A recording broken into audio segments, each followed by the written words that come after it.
श्री स्वामी समर्थ. जय जय स्वामी समर्थ. नमस्कार स्वामी भक्तांनो. आज मी तुमच्यासाठी घेऊन आली आहे आपल्या स्वामींचे असे काही सकारात्मक विचार, ज्या विचारांनी तुमचे जीवन पूर्णपणे बदलून जाईल. त्यामुळे स्वामींच्या या संदेशाला शेवटपर्यंत नक्की बघा आणि स्वामींच्या या अनमोल विचारांचा तुमच्या जीवनात समावेश करून तुमचे जीवन सुखमय बनवा. जे भक्त स्वामींच्या या अनमोल विचारांचे पालन त्यांच्या जीवनात करतात, त्यांचे जीवन खूप यशस्वी आणि आनंदमय बनून जाते. त्यामुळे स्वामींचे हे अनमोल विचार अगदी मन लावून ऐका. आणि तुम्हाला जर आजचे हे स्वामींचे विचार आवडले तर या विचारांना लाईक करून कमेंटमध्ये श्री स्वामी समर्थ लिहायला विसरू नका. चला तर मग पाहूया स्वामींचे अनमोल विचार. स्वामी म्हणतात, बाळांनो, तुम्ही जीवनात तुमचे घर बदलता, नाती बदलता, वेगवेगळी ठिकाणे बदलता, पण तरीही तुमच्या मनाला कोठेही शांतता मिळत नाही. आणि त्या शांततेसाठी तुम्ही कितीतरी उपाय देखील करता, तरी तुम्ही आनंदी समाधानी राहू शकत नाही. बाळांनो, तुम्ही आजपर्यंत सर्व काही बदलले, पण तुमच्या स्वतःला तुम्ही बदललेले नाही. जोपर्यंत तुम्ही तुमच्या स्वतःत बदल करणार नाही, तुमच्या विचारांमध्ये बदल करणार नाही, तोपर्यंत तुम्हाला सुख शांती कसे काय मिळणार? त्यामुळे तुमच्या विचारांना तुम्ही पहिला मगच त्यानंतर सर्व काही चांगले होईल. कोणालाही उधारीवर पैसे देताना खूप विचारपूर्वक द्या. ती व्यक्ती तुमचे घेतलेले पैसे वेळेवर पुन्हा परत करेल याची तुम्हाला जर खात्री वाटत असेल, तुम्हाला जर त्या व्यक्तीवर विश्वास असेल, तर त्या व्यक्तीला पैसे देण्याची मदत करा. कारण हे जग स्वार्थी आहे. इथे तुमचेच पैसे नंतर मागण्याची तुमच्यावर वेळ येते, हे लक्षात ठेवा. किरणे ही सूर्याच्या प्रकाशाची असो किंवा मनाच्या आशेची असो, ही किरणे फक्त अंधकार मिटवण्याचाच प्रयत्न करत असतात. ज्याप्रमाणे सूर्याची किरणे ही कधीच प्रकाश देण्याचे त्याचे काम सोडत नाही, अगदी तसेच तुम्ही देखील तुमच्या मनाच्या आशेची किरणे कधीच बंद करू नका. ती आशेची किरणे तुम्हाला वाईटात देखील चांगल्याची अनुभूती देत राहील, तुम्हाला सकारात्मकता देत राहील.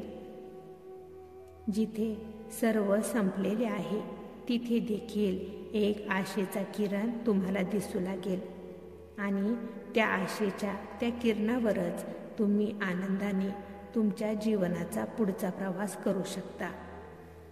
जिथे आशा असते, विश्वास असतो, तिथे मनातील गोष्ट ही नक्कीच पूर्ण होते. स्वामी म्हणतात, काही लोक हे असे असतात, त्यांना तुम्ही कितीही आपले माना, त्यांना मान सन्मान द्या, प्रेम द्या, आदर द्या, पण ते लोक तुमचे नुकसानच करत राहतात, तुमच्यावर जळत राहतात. असे लोक कधीच बदलत नाहीत, हे लक्षात ठेवा. फक्त योग्य निर्णय घेणे हीच हुशारीची बाब नाही, तर त्या तुम्ही घेतलेल्या निर्णयाला योग्य बरोबर सिद्ध करणे ही खरी हुशारीची बाब आहे. त्यामुळे तुम्ही जो निर्णय घेतलेला आहे तो निर्णय खरा करण्यासाठी मेहनत करा, स्वतःला सिद्ध करा. बाळांनो, तुमच्या देवाचे तुमच्यावर प्रेम असते तेव्हा ते पहिल्यांदा त्या लोकांना तुमच्या आयुष्यातून बाहेर काढतात, ज्या लोकांमुळे तुमच्या जीवनाला कीड लागलेली आहे, तुमचे जीवन उद्ध्वस्त होत आहे. तुमचा देव तुमच्यासाठी तेच करतो जे तुमच्यासाठी योग्य आहे. कधीच तुमच्या समस्या या इतरांना सांगत बसू नका, कारण जवळजवळ सर्वच लोक हे तुमच्या समस्येला ऐकून घेण्यात त्यात त्यांचा काडीचाही रस नसतो. तुमची किंमत कोणी करत नाही म्हणून असे नाराज होऊ नका, कारण हिऱ्याची पारख ही सर्वांनाच असत नाही. त्यामुळे तुम्हाला कोणी नावे ठेवले म्हणून नाराज होऊ नका. स्वतःची किंमत इतरांकडून तुम्ही करून घेऊ नका. स्वतःची किंमत तुम्ही स्वतःच ठरवा. तुम्ही खूप मौल्यवान आहात हे पहिला जाणून घ्या. स्वतःवर तुम्ही पहिला प्रेम करा, मग इतरही लोक तुमच्यावर प्रेम करतील.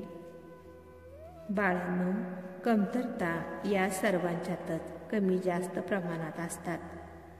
त्या कमतरतेकडे दुर्लक्ष करून जो जगायला शिकतो तो त्याच्या जीवनात सर्वांशी प्रेमाने मिळून मिसळून आनंदाने सुखाने जीवन जगतो. फक्त तुम्ही जर एखाद्या व्यक्तीच्या फक्त दुर्गुणाकडेच तुम्ही लक्ष द्याल तर ती व्यक्ती तुम्हाला आवडेनाशी होते. त्या व्यक्तीचा चेहरा, त्या व्यक्तीचा आवाजही तुम्हाला आवडेनासा होऊ लागतो. त्यामुळे जर घरात सुखाचे, आनंदाचे, शांततेचे वातावरण जर हवे असेल तर आपल्या माणसांच्या चांगल्या गुणांकडे फक्त लक्ष द्या.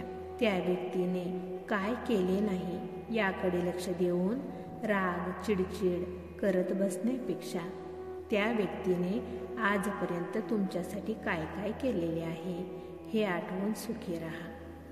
स्वामी म्हणतात, ज्या लोकांना तुमच्याविषयी वाईट पसरवायचे आहे त्या लोकांना त्यांचे काम करू दे, कारण अशा गोष्टी तेच करतात ज्यांचे विचार खराब असतात.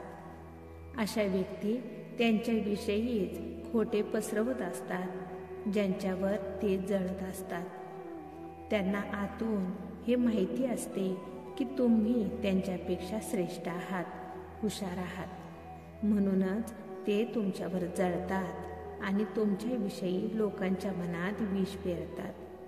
नेहमी तुम्ही इतरांच्या चुकांकडे, इतरांच्याच दोषाकडे पाहत असता, पण तुमच्या स्वतःत काय कमतरता आहे, तुमच्यात काय दोष आहे हे तुम्ही कधीच पाहत नाही. आणि जोपर्यंत तुमचे दोष तुम्ही पाहणार नाही तोपर्यंत तुम्ही त्यात सुधारणा कशा काय करणार. त्यामुळे इतरांच्या चुका शोधण्यापेक्षा स्वतःतील चुका शोधा, तेव्हाच तुम्ही आयुष्यात पुढे जाल. ज्या व्यक्तीला त्यांच्या हुशारीचा खूप घमंड असतो अशा व्यक्ती कधीच सफल होऊ शकत नाहीत. शरीरावर झालेली जखम ही औषधाने बरी होते, पण कटू शब्दांमुळे मनावर झालेली जखम ही कधीच भरून निघत नाही. तुमचे शब्द एका शस्त्राचे काम करत असतात. ते शस्त्र दिसत जरी नसले तरी न भरून निघणारी जखम करून जाते. त्यामुळे तुमचे शब्द हे नेहमी तुम्ही जपूनच वापरा. तुमच्या शब्दांमुळे कोणाचेही मन दुखावणार नाही याकडे पूर्ण लक्ष द्या. बाळांनो, एक गोष्ट नेहमी लक्षात ठेवा, तुम्ही नेहमी ते करता जे तुम्हाला करू वाटत असते, पण शेवटी होते तेच जे आम्हाला वाटत असते. अशा वेळेस तुम्ही ते करा जे आम्हाला वाटत आहे, मग तुम्हाला जे पाहिजे आहे ते होईल. या गोष्टी नेहमी लक्षात ठेवा. जो आमच्यावर पूर्ण विश्वास ठेवून आम्ही दाखवलेल्या मार्गावर पूर्ण विश्वासाने चालतो त्याचे कल्याण हे निश्चितच आहे. त्यामुळे विश्वास ठेवायला शिका. तुमचा हाच विश्वास तुमच्या आयुष्यात प्रगती घडवून आणत असतो. स्वामी भक्तांनो, तुम्हाला जर आजचे स्वामींचे हे अनमोल विचार आवडले असतील तर या संदेशाला लाईक करून कमेंटमध्ये श्री स्वामी समर्थ लिहायला विसरू नका. तसेच हा संदेश शेअर करायला देखील विसरू नका. कारण तुमच्या एका शेअरमुळे कोणाच्या तरी आयुष्यात थोडी जरी आनंदाची उमेद निर्माण झाली, त्यांच्या आयुष्याला नवीन दिशा मिळाली, तर याच्या आशीर्वादाचे फळ तुम्हाला नक्कीच मिळेल. त्यामुळे असेच स्वामींचे अनमोल विचार दररोज ऐकण्यासाठी स्वामी बोल या भक्तिमय चॅनेलला सबस्क्राईब करायला विसरू नका आणि त्याचबरोबर बेल आयकॉन देखील प्रेस करा. त्यामुळे नवीन व्हिडिओचे नोटिफिकेशन लवकरात लवकर तुमच्यापर्यंत पोहोचेल. चला तर मग भेटूया पुढील संदेशामध्ये आपल्या स्वामींचे अनमोल विचार ऐकण्यासाठी. तोपर्यंत श्री स्वामी समर्थ. जय जय स्वामी समर्थ.